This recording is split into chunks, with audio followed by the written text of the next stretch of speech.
For this lesson, I'm working with 0303 Remove Clips from a Sequence. That's a project file you can find with the media associated with this lesson. Just double-click on the project file to open it. A large part of video editing is not adding content, but removing it. You'll often find you have clips in a sequence you would like to remove. Let's look at some approaches to this.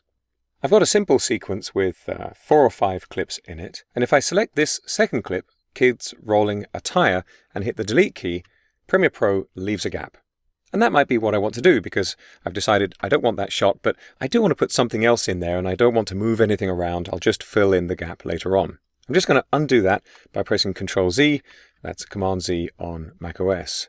If I want to remove this clip and not leave a gap, I can select it as I have here by single-clicking on it, and I can hold the Shift key down while I press the Delete key. In this way, the Shift key is being used as a modifier key. And if you're familiar with using the Control key on Windows or the Command key on macOS, with keys like A for selecting all or S for saving, then you'll be familiar with the principle. Hold the Shift key down while you press the Delete key and then release the Shift key. Now I'm going to undo again, and this time I'm going to select multiple clips in this sequence by holding down the Shift key again. So it's a different use of the Shift key. I've already got one clip selected right at the end. So I'm holding the Shift key now and I'm single clicking to select the clip in the middle, and I'm still holding the Shift key and I'm single clicking to select the clip at the beginning.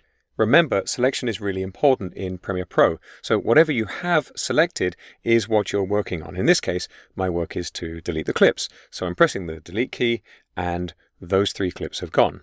I'm going to undo that again.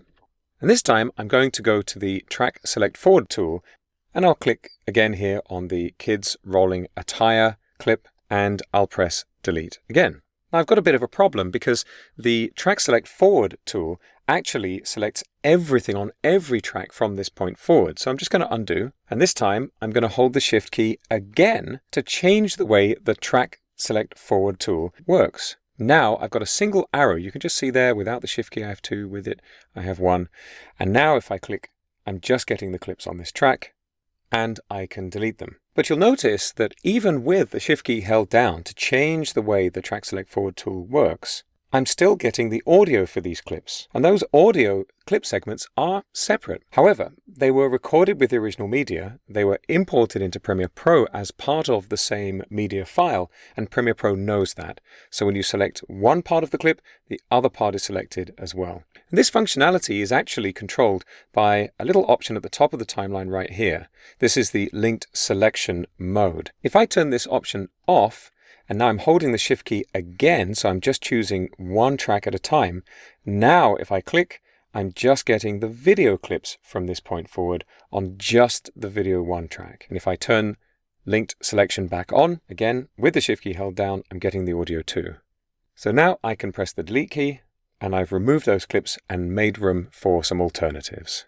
These are some easy ways to remove unwanted clips from your sequence in Adobe Premiere Pro.